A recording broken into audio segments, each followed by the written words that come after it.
오늘 낭독할 책은 모든 삶은 실수로 시작된다입니다. 지은이 신태순. 신태순 작가님, 느린 삶을 누리고 있는 40대 초반의 컨텐츠 마케팅 전문가. 일찌감치 마음을 먹고 집에 머물며 아내와 함께 두 아들을 키우고 있다. 꼭 필요한 회의는 일주일에 한 번, 나머지는 이메일과 전화로 업무를 처리한다. 버터플라이 인베스트먼트를 이끌며 무자본 창업 정신을 전파했으며 지금은 자동화 마케팅 시스템을 갖춘 순간 랩의 주축 멤버로 활약하고 있다. 낭독해 보겠습니다. 저자 소개해드렸고요. 네, 목차 첫 번째 장 나에 관한 실수, 두 번째 장 가족에 관한 실수, 세 번째 장 돈에 관한 실수 이렇게 나누어져 있는데요. 세 번째 장 돈에 관한 실수 부분 낭독해 보겠습니다. 돈을 미워하지 말 걸 그랬다. 어릴 적에 한동안 어른들 틈에서 지내던 기억이 난다. 그때 우리 부모님은 부업으로 당구장을 운영하고 계셨다. 아버지가 회사에 출근하시면 어머니는 당구장 문을 열고 손님 맞을 준비를 하셨다. 유치원에 갔다가 돌아올 때면 나는 동생 손을 잡고 당구장으로 향했다. 오후에는 사람들이 그리 많지 않았지만 저녁 무렵이 되면 당구장이 제법 붐볐다. 구석에 있는 작은 카운터에서 우리 둘은 자주 시간을 보냈다. 시끌벅적한 사람들의 말소리는 공 두 개가 부딪히는 당구장 특유의 소음과 맞물려 경쾌한 분위기를 자아냈다. 어머니는 얌전히 있으라며 주의를 주셨지만 난 그런 말에도 아랑곳하지 않고 당구를 치는 어른들 사이를 폴짝폴짝 뛰어다녔다. 동생도 나 못지않게 장난이 심해서 당구장은 금세 놀이터로 변했다. 어머니는 그런 우리 모습을 달가워하지 않으셨다. 어느 날 유치원에 다녀와서 당구장에 곧바로 달려가는데 문이 닫혀 있었다. 나와 동생은 하는 수 없이 집으로 향했다. 어머니가 아버지를 설득해 당구장을 다른 사람한테 넘겼다는 이야기를 들었다. 자식들 교육에 좋지 않다는 생각이 그러셨던 것 같다. 어머니의 마음을 몰랐던 나는 놀 장소가 사라진 게 무척 아쉬웠다. 어린 마음에 사람들로 북적이는 공간이 좋았던 모양이다. 당구장은 그렇게 정리했지만 그 뒤에도 어머니는 손에서 일을 놓지 않으셨다. 나중에는 빌딩 관리원 자리를 얻어 출퇴근을 하셨다. 대학생 시절 방학이 되면 동생과 함께 그 빌딩에 찾아가 일을 도왔다. 어머니의 동료분들이 그런 우리를 칭찬하곤 하셨다. 그렇게 생활력이 강한 어머니가 아버지를 부족하게 바라본 건 어쩌면 당연한 일이었다. 두 분이 돈 때문에 다툴 때마다 나와 동생은 방에 틀어박혔다. 그리고는 폭풍이 지나가기만을 기다렸다. 그렇게 맥없이 시간을 보내면서 돈이란 게 그리 좋은 건 아니구나 하고 생각했다. 그게 돈에 관한 나의 첫인상이었다.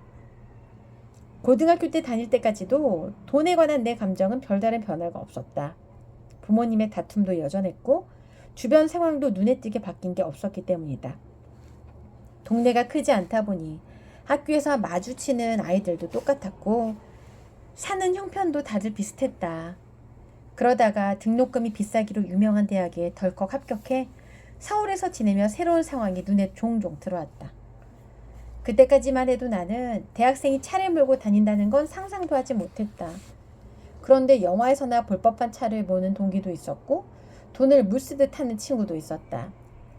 내가 활동하던 춤 동아리에도 비슷한 선배가 있었는데 종종 후배들을 데려다가 술이나 밥을 아낌없이 사주곤 했다. 당시에 나는 하숙비에 보태기 위해 일주일에 두세 번씩 과외 아르바이트를 하고 있었다. 여자친구를 통해 아는 중학생 아들을 가르치기도 하고 대학생 과외 교사를 구하는 사이트를 뒤지며 일거리를 찾기도 했다. 어쨌거나 그런 와중에 후배들을 챙겨주는 선배가 나는 고마웠다. 그러면서 웬만한 대학교의 한 학기 수업료를 한 달이면 해치우는 선배가 신기했다. 대체 부모님이 어떤 분이길래 20몇 살밖에 되지 않은 자식에게 그렇게 넘치도록 용돈을 주는 걸까 궁금해졌다. 돈에 관한 내 감정이 급속도로 나빠진 건 군대 다녀온 이후부터였다. 졸업이 얼마 남지 않은 상황에서 나는 일단 휴학계를 제출했다. 그리고 당연한 듯 시험 준비에 매달렸다. 당신의 목표는 5급 공무원이 되는 것이었다. 그때 내 주변에는 이렇게 졸업을 미루고 복잡한 시험을 준비하는 학생들이 많았다. 검사나 변호사가 되기 위한 사법고시, 공인회사 자격을 얻기 위한 CPA가 주류를 이루었다. 어쨌거나 정년이 될 때까지 쫓겨나지 않고 꾸준히 벌 수 있는 직업을 선호하는 분위기였다. 부모님도 그 길을 응원해 주셨고 나도 내 선택이 당연하다 여겼다. 문제는 돈이었다. 온종일 공부에 매달리다 보니 본격적인 아르바이트는 기대하기 힘들었다. 늦깎이로 군대에 다녀온 나는 그때 이미 20대 후반이었다. 남들은 취업해서 돈을 벌 나이에 부모님께 손을 벌려야 하니 죽을 맛이었다. 최대한 돈을 쓰지 않는 방향으로 살아야겠다고 마음을 먹었다. 두 번째 불합격 소식이 들렸을 때만 해도 나는 이렇게 생각했다. 조금만 더 버티면 돼. 다음에 붙으면 되지 뭐. 하지만 시간이 가면서 나는 점점 더 쪼그라들었다. 낙방 소식이 전해지는 날이면 같이 공부했던 사람들이 외딴 주점에 모여들었다. 술잔을 기울이며 주고받는 이야기는 점점 암울한 쪽으로 흘러갔다.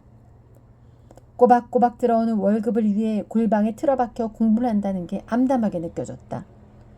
그때 내 머릿속에는 돈은 필요 악이라는 생각이 가득했다. 공부를 그만둔 뒤 보험회사 영업사원으로 일하면서 그 확신은 더욱 짙어졌다. 어떻게든 계약을 따내야 먹고 살 돈이 생기다 보니 난 어느새 부풀려 말하기에 달인이 되어 있었다. 일어날 확률이 희박한 일을 과장해서 설명하는 게 보험 판매원의 본분이란 걸 잘 알고 있었지만 그렇게 해서 채워진 월급 봉투는 왠지 뒷맛이 씁쓸했다. 돈을 떠올릴 때 느꼈던 불편한 감정이 옅어지기 시작한 건 그로부터 몇 년이 지나서였다. 버터플라이 인베스트먼트에서 내가 주로 했던 일은 사람들의 이야기를 들어주는 것이었다. 무자본 창업이란 게 워낙 생소한 분야다 보니 나를 찾아오는 사람들은 다들 궁금한 게 많았다. 이것저것 질문을 주고받다 보면 이야기가 자연스레 인생 상담으로 이어졌다. 돈이 많으면 뭐합니까? 사는 게 재미없는데. 누구나 부러워할 인생을 사는 사람이 이런 말을 하는 게 처음엔 낯설었다. 돈 없이도 시작할 수 있다는 말에 회원의 절반가량은 대학생이나 사회 초년생이 차지했다. 나머지는 엄청나게 돈을 벌고 있는 사람들이나 한때 부자였던 사람이었다. 재산이 100억을 넘었던 때도 있었어요. 지금은 거의 남지 않았지만. 예전에는 돈만 있으면 아무 문제가 없을 거라고 생각했다. 하지만 부자에게도 인생의 오르막과 내리막이 있었다. 돈은 아무 잘못이 없다는 느낌이 들었다. 문득 이런 생각이 들었다. 돈을 쓰는 사람의 마음이 중요한 게 아닐까? 오늘은 모든 삶은 실수로 시작된다의 일부를 낭독을 해보았습니다. 느림보 부자아빠가 들려주는 30가지 솔직한 이야기. 모든 삶은 실수로 시작된다.